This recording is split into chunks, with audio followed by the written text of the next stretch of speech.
장 11절에서 21절 말씀입니다. 갈라디아서 2장 11절에서 21절 말씀입니다. 말씀을 교독하도록 하겠습니다. 제가 먼저 읽고 여러분 말씀을 읽어주시기를 바랍니다. 게바가 안디옥에 이르렀을 때에 책망받을 일이 있기로 내가 그를 대면하여 책망하였노라.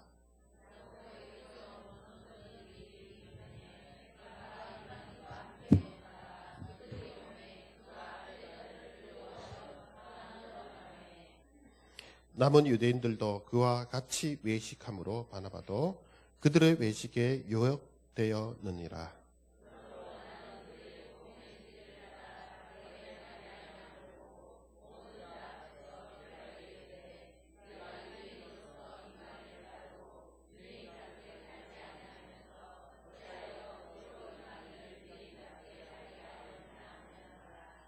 우리는 본래 유대인이요 이방 죄인이 아니로되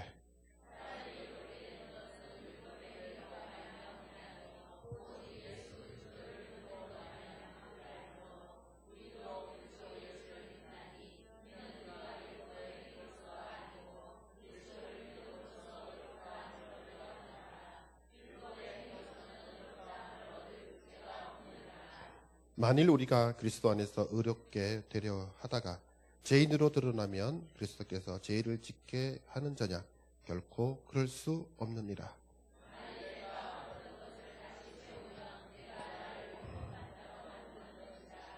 내가 율법으로 말미암아 율법에 대하여 죽었나니 이는 하나님에 대하여 살려 함이라.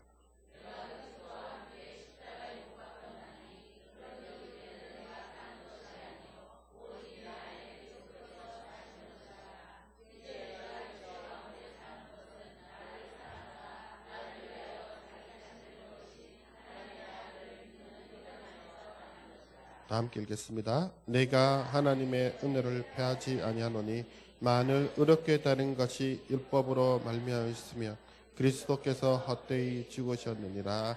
아멘. 옆에 분한테 한번 인사해 주시기 바랍니다. 사랑합니다. 축복합니다. 한번 인사해 주시고요. 예, 감사합니다.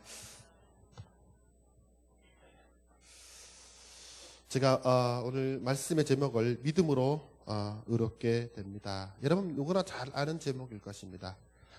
이 말씀은 누구나 잘 아는 말씀, 또 누구나 잘 이해하는 말씀, 특별히 로마서 1장을 통해서 누구나 잘 아는 말씀일 것입니다. 그런데 이 오늘 갈라디아서 말씀을 통해서 믿음으로 의롭게 됩니다라는 말씀을 전하도록 하겠습니다.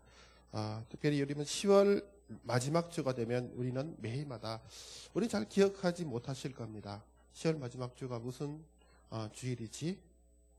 아마 기억하시는 분 거의 없을 겁니다. 기억하시는 분 계십니까? 예. 10월 마지막 주는 종교개혁주일입니다. 종교개혁주일이고요. 종교개혁주일은 매해마다 우리 주보에도 나갑니다. 종교개혁주일에 대해서. 여러분 종교개혁주의를 지키고 있습니다. 성탄절, 부활절, 추수감사절처럼 이게 강조되지는 않습니다. 또 중요하다고 여겨지지 않는 것도 사실입니다. 그러나 우리 개신교는 종교개혁을 목표로 생겨났기 때문에 종교개혁의 중요성에 대해서 다시 회복해야 할 것입니다. 여러분 종교개혁하면 생각나는 사람이 여러분 다 아시죠? 그렇죠? 마르틴 루터. 예. 그의 아버지는 한스 루터라는 사람이고요. 그 다음에 어머니는 마가레타 루터라는 사람. 1483년, 지금부터 너무 오래됐죠, 그죠? 11월 10일에 마르틴 루터는 출생하게 됐습니다. 루터는 독일의 아이슬레벤이라는 곳에서 태어났습니다. 학창시절 그는 마그데부르크나 아이젠나하에서 공부를 했다고 합니다. 여러분 이야기 들어도 저도 잘 모릅니다, 사실은요. 예, 지역 독일 지역을 다 알 수 없죠. 저도 문서를 찾아보고 이 사람이 어떻게 지냈나 잠깐 소개를 하도록 하겠습니다. 그런 학교를 다니면서요, 청소년 시절이죠. 그때 수도적인 공동체 생활을 통해서 이렇게 중세 어떤 수도원의 공동체 생활을 했고, 프란치스트 교단의 영성을 배웠습니다.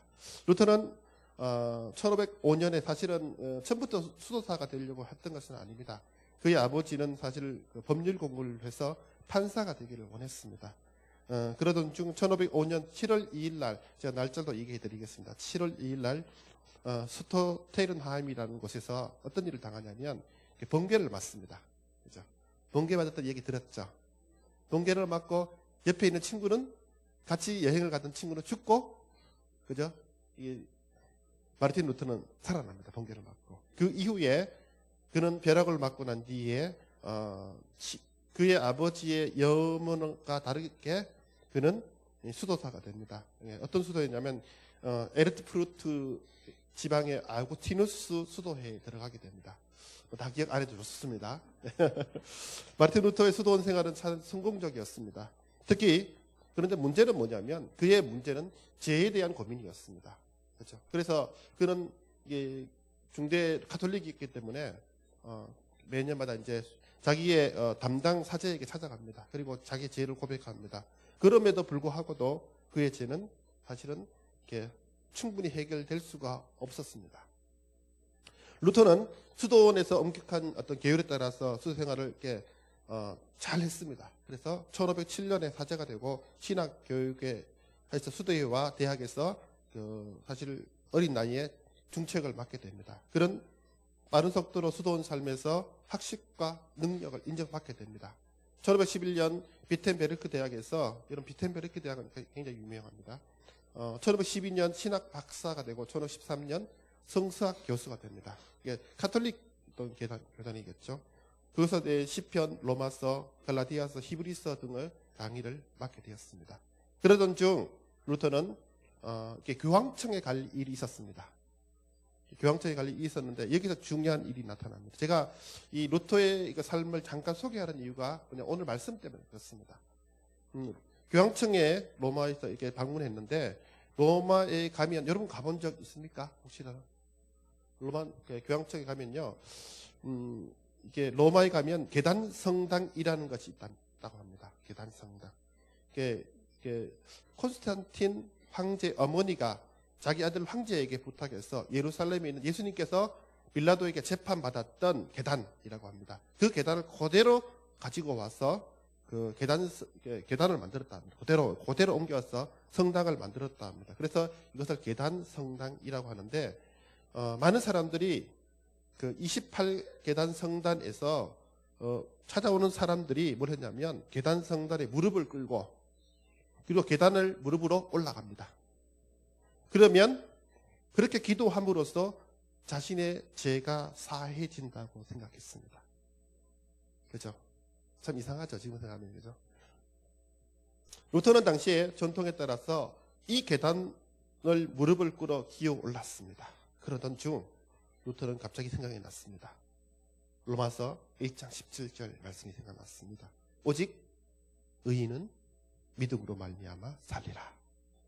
로마에서 돌아온 그런 이 말씀을 연구하면서 하나님은 인간에게 행위를 요구하는 것이 아니라 예수 그리스도를 통해서 인간에게 접근하고 은혜를 베풀어 구원하신다는 사실을 재발견하게 됩니다.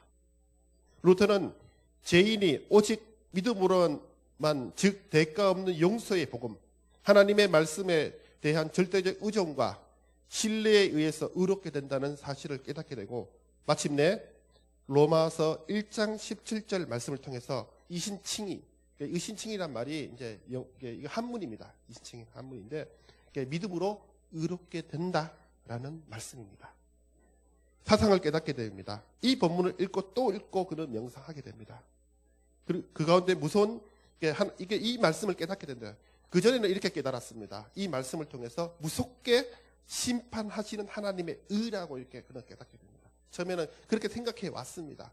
그 전에 가톨릭도 그렇게 생각해 왔습니다. 그런데 생각하고 또 생각하고 이렇게 생각해 봤더니 이 말씀은 우리에게 용납하시고 사랑하시는 하나님의 의다라는 것을 그는 이해하게 되었습니다. 그는 가장 미워했던 로마서 1장 17절 말씀을 가장 사랑하는 말씀이 되었고 바로 천국 문의 되었다라고 그는 고백합니다. 종교 개혁의 모태가 되었던 이 말씀, 로마서 1장 17절 믿음으로 의롭게 된다는 말씀, 사실은 신약에 있는 말씀만이 아닙니다. 사실은 이 말씀은 사도 바울이 구약에 있는 하박국서 말씀을 인용했다는 사실 여러분 잘 아실 겁니다. 하박국서 2장 4절 말씀을 인용했습니다. 근데 2장 4절 말씀과 좀 틀린 게 뭐냐면 오직이라는 말은 추가해서 넣었습니다. 그래서 이 말씀은 로마서, 갈라디아서, 그리고 한 곳에 더 있습니다. 히브리서에 또 있습니다. 저자는 이게 히브리서 저자에도 이 말씀을 인용했습니다. 그렇다면 오늘 이 말씀 하면서 잠깐 생각해 보시기 바랍니다. 의인은 믿음으로 산다는 말씀, 왜 하박국 선지자가 이야기했는가? 이 의문이 들지 않습니까? 왜 그렇게 이야기했는가? 이 말씀을 쓸 수밖에 없었는가? 이렇게 한번 생각해 보시기 바랍니다. 하박국 선지자는 하나님에 대한 의심을 가지고 악인인 갈대아 사람들의 형통하는 것을 바라보며 불평을 쏟아냈습니다. 하나님, 이럴 수 있습니까? 쉽게 말 이겁니다. 뭐 어렵게 이야기할 수도 있겠지만요. 쉽게 말해서 하나님, 더 악한 사람이 왜 우리를 치십니까? 더 우리를 왜 심판하려고 그들을 쓰십니까? 라는 질문입니다. 그죠? 왜 그 사람을, 그때 하나님 말씀, 첫 번째 하나님 대답이 이겁니다. 그들을 통해서 너희를 심판할 것이다. 그러면 또 두 번째 이렇게 질문합니다. 어떻게 질문하냐면, 왜 정결하신 하나님으로서 악을 참아보시지 않는 하나님인데 왜 갈대아 사람들을 방관하십니까? 그대로 내버려 두십니까? 라는 것이죠. 갈대아 사람이라 말하면 바벨론 사람을 말하는 거죠. 이에 대한 질문에 대한 답변, 하나님의 답변이 바로 이것입니다. 보라, 그의 마음은 교만하며 그의 속에는 정직하지 못하니라. 그러나 의인은 믿음으로 말미암아 살리라. 하박국 선지자는 하나님께 질문했고 그 질문에 대한 답변을 듣게 됩니다. 그리고는 그 말씀을 듣기 위해서는 내가 내 파수하는 성노에 서리라고 이렇게 답변을 듣게 됩니다. 사실 이 말씀을 그대로 인용한 것은 히브리서에서 인용을 하게 됩니다.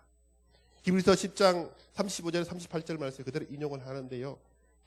오실 주님을 모시하면서 오실 주님을 기다리라 라는 의미에서 사실은 예수님의 강림과 연결되어 말세론적인 기다림을 의미하기도 합니다.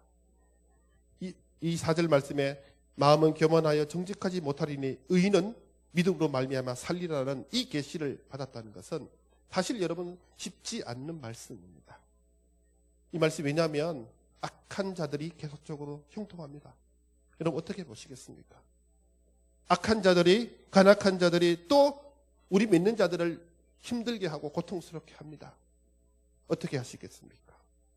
사실 우리에게는 그럼에도 불구하고도 많은 인내들이 필요했던 것입니다. 비록 모든 것이 악한 일이 자행되더라도 하나님은 결국에는 믿는 사람들에게는 살아나고 악한 자들은 심판받게 될 것이라는 하나님의 성취하심이 있다라는 것을 의미하는 것입니다. 여러분들, 많은 사람들이 기도의 응답이 당장 되지 않는다 해서 참 실족하는 분들이 많이 있어요. 왜 내가 10년 동안 기도했는데, 왜 내가 15년 동안 20년 동안 기도했는데 내 기도에는 응답하지 않는 걸까? 라고 생각하시는 분들이 많이 있습니다. 그렇지 않습니까? 그런데요, 하박국 선지자는요 또 고통스러웠어요.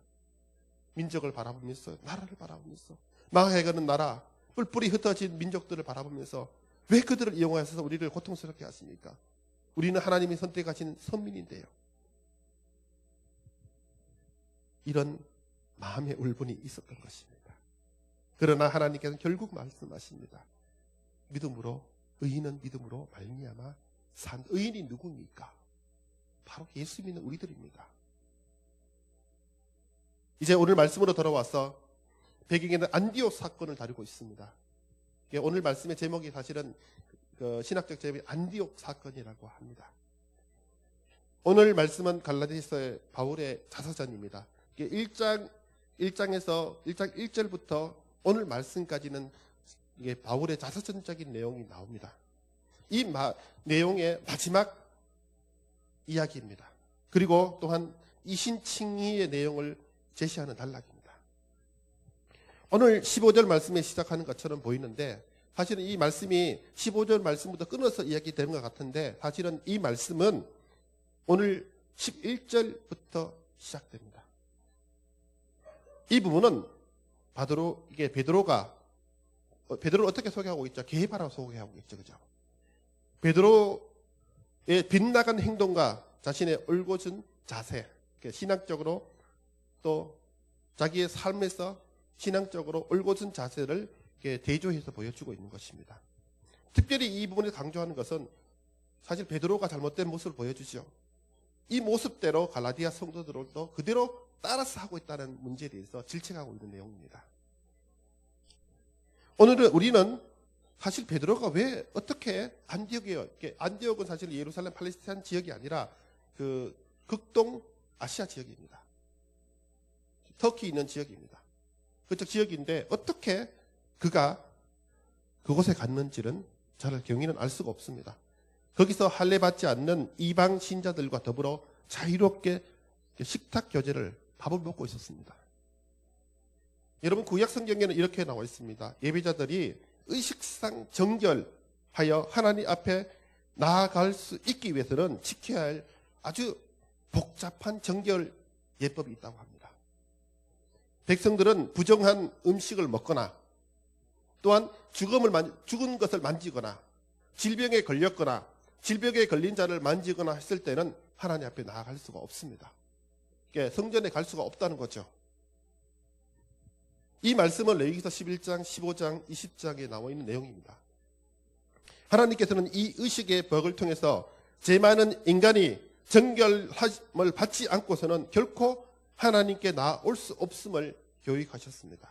그러나 여러분 마가복음 7장을 찾아보면요. 7장 14절에서 23절 말씀을 보면 예수님이 오심으로써 이런 법들이 아무 소용이 없게 된다는 것을 예수님 스스로 설명해 주었습니다. 그리고 사도행전 10장을 찾아보면요. 어떤 내용이 나오면 사도행전 10장 1절에서 11절 말씀에 베드로를 통한 고넬료의 핵심 이야기가 나옵니다. 그런데 하나님은 베드로에게 환상을 보여주죠. 어떤 환상을 보여줍니까? 보자기 환상을 보여주십니다. 하늘에서 그들이 먹지 못하는 이스라엘 사람들, 유대 사람들은 도저히 먹을 수 없는 그저 식물들이 그저 동물들이 막 나오죠. 그것을 받아 먹으라고 합니다. 그때 어떻게 얘기합니까? 베드로는 우리는 유대인인데 그것을 받아 먹을 수 없습니다. 그러나 하나님께서는 다시 그 보자기를 내리시면서 하시는 말씀이 내가 정결하다고 하는 것을 너희가 어찌 먹지 않느냐. 그리고는 순종하고 받아 먹습니다.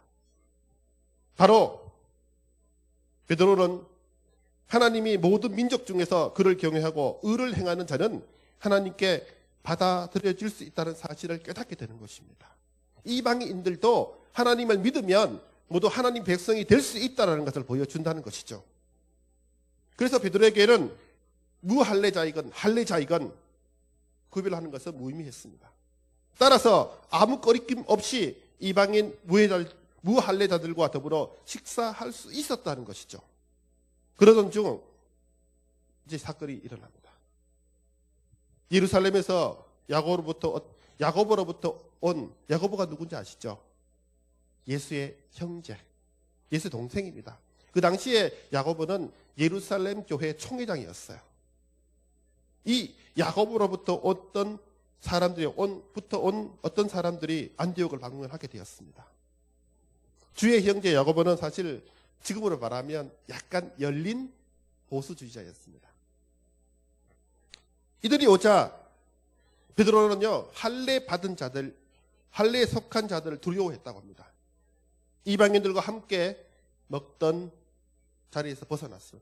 쉽게 말해서 그들이 오기 전에 이미 벗어났다는 것이죠. 베드로의 이러한 행동은 바나바와 비롯한 다른 유대 신자들까지도 자리를 뜨게 되었고 결과적으로 유대 신자들과 이방 신자들이 분리되는 상황이 발생하게 됩니다. 쉽게 말해서 차별하게 되었다. 차별. 우리는 유대인으로서 예수를 믿었다. 너희는 이방인으로 예수를 믿었다. 그러니까 우리는 함께 할 수 없다. 이렇게 베드로가 스스로 그걸 보여준 것이죠. 여러분 야고보 있잖아요. 총회장이었던 야고보는 사도행전 15장 19절에 보면 이런 내용들이 나와요. 제가 잠깐 읽어드리겠습니다. 이방인 중에서 하나님께 돌아오는 자들을 괴롭게 하지 말라라고 그는 제안했습니다. 15장에 보면 예루살렘 총회 이야기가 나옵니다. 이곳에서 이 결정을 하는데 그때 이방인들을 괴롭게 하지 말자라고 그가 선포를 했던 것이죠. 그런데 그것과 달리 실제 그는 이방인들에게 할례를 요구해왔습니다. 그리고 베드로가 그 압력의 부담을 느꼈습니다. 그리고 베드로는 할례에 속한 자들, 즉 예수를 믿지 않는 유대인들을 두려워했던 것입니다. 할례에 속한 자들, 즉 믿지 않는 유대인들로서 이게 그 당시에 안디옥에는요, 예수를 믿지 않는 유대인들이 있었어요. 그런데 안디옥 교회가요, 유대인이 있었고 이방인들이 있었어요. 같이 식사를 먹습니다. 그러면 이 예수를 믿지 않는 유대인들이 찾아와서는 그들에게 따집니다. 왜 너희가 이방인들과 이렇게 어울려서 유대인적 정체성을 훼손하려고 하느냐? 라고 이렇게 따지는 거예요.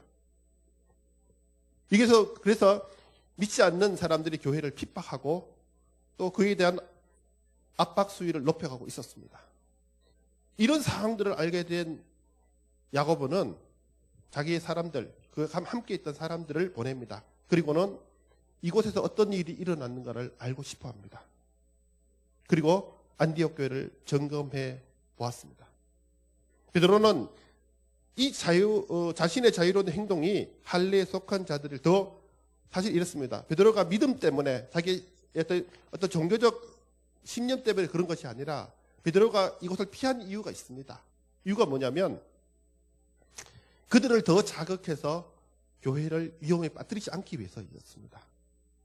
그가 종교적 신념을 버리는 것이 아니라 사실 그가 안디옥 교회를 피해를 주지 않기 위해서 그렇게 행동했다라고 사실을 알 수가 있습니다. 그러나 문제는 베드로를 뿐만 아니라 그곳에 함께 있었던 예수를 믿는 유대인들도 또 그대로 했다는 것입니다. 바나바도 그대로 따라서 했다는 것입니다.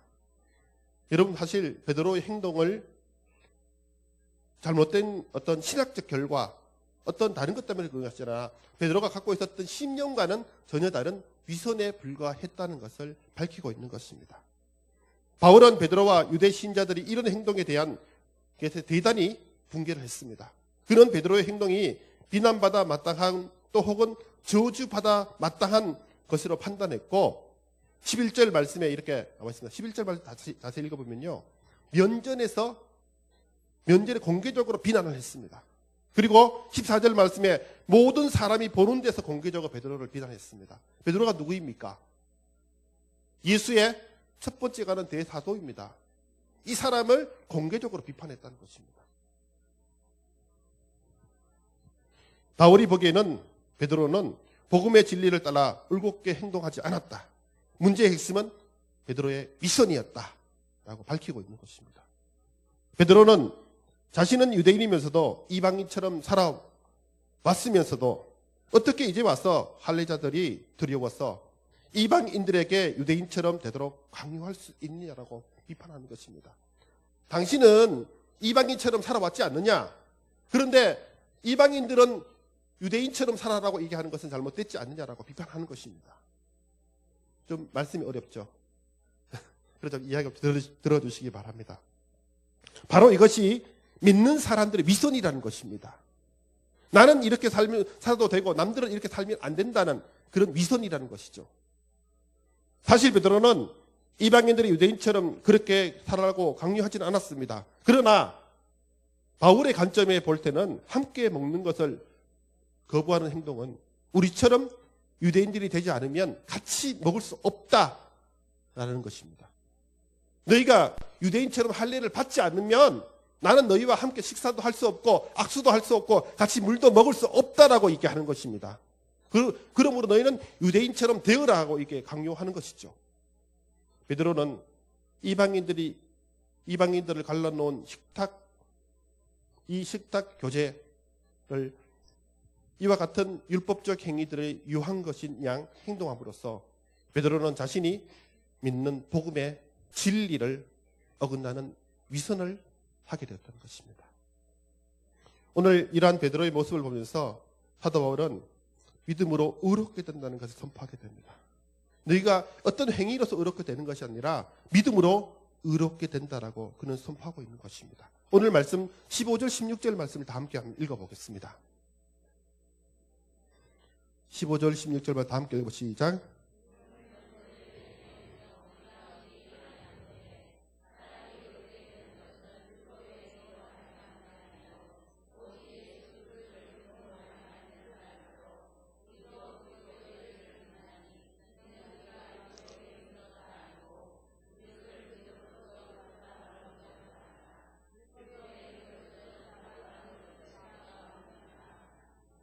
아멘.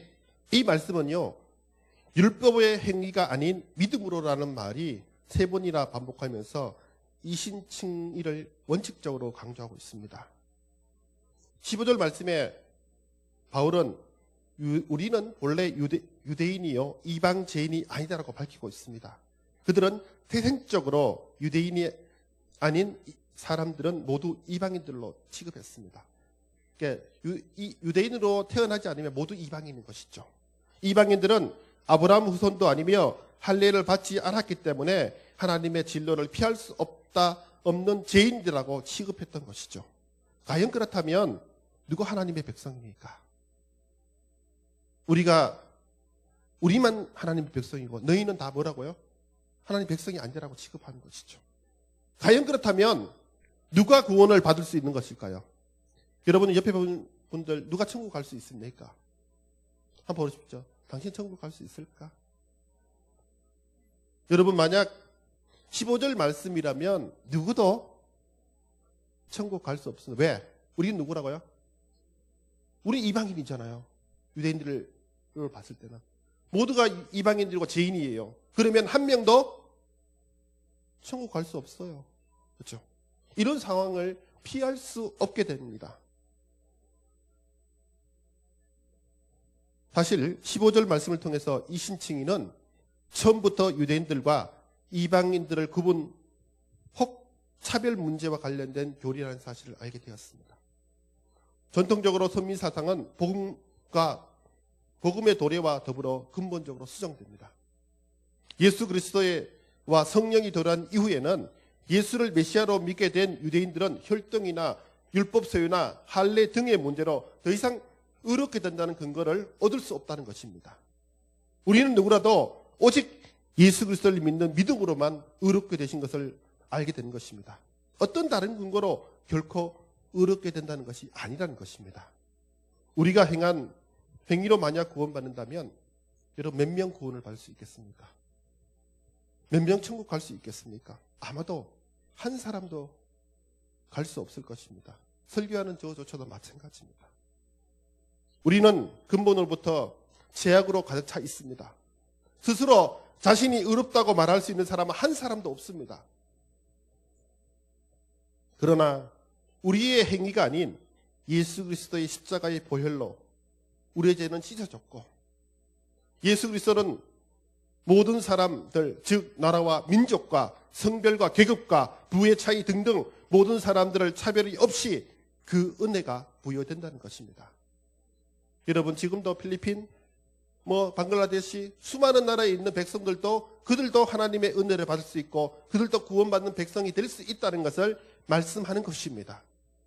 예수를 믿는 우리에게는 우리가 지금까지 어떻게 살아왔는지, 얼마만큼 봉사해 왔는지, 얼마만큼 헌신해 왔는지 관계가 없다는 것입니다. 은혜는 우리가 무엇을 해서 주어지는 것이 아니라 하나님께서 그저 값없이 주시는 것이기 때문인 것입니다. 가장 중요한 것은 우리가 예수를 믿고 있는가, 믿지 않는가, 그것이 문제입니다. 우리의 삶에서 내 속에서 진심으로 예수를 믿고 있는가, 그것이 문제라는 것입니다. 그래서 성경은 믿음으로 말미암아 의롭게 된다라고 이야기한 것입니다. 지난날 교회를 핍박하던 사람이라 할지라도 우리 형님 교회를 핍박했습니다. 교회와 믿음에 대해 무관심한 사람들도 지금 예수를 믿게 된다면 그 은혜는 값없이 주어지는 것입니다. 이제 우리는 믿는 자로서 예수의 보혈의 은혜를 받는다면 오늘 말씀 20절을 고백해야 하는 것입니다. 한번 20절 다 함께 읽어보겠습니다. 시작.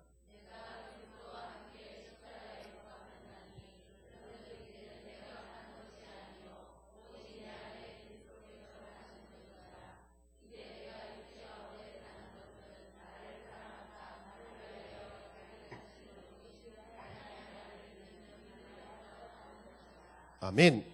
믿음으로 의롭게 된 자들은 20절에 고백하듯이 우리를 그리스도와 함께 못 박고 내 안에 내가 사는 것이 아니라 그리스도께서 살아야 하는 것입니다.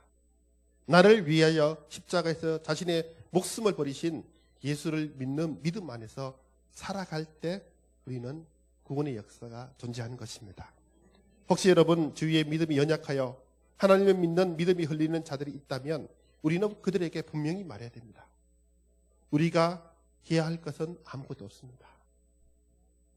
그저 십자가에서 나를 위해 달려 죽으신 예수만 믿으면 되는 것입니다.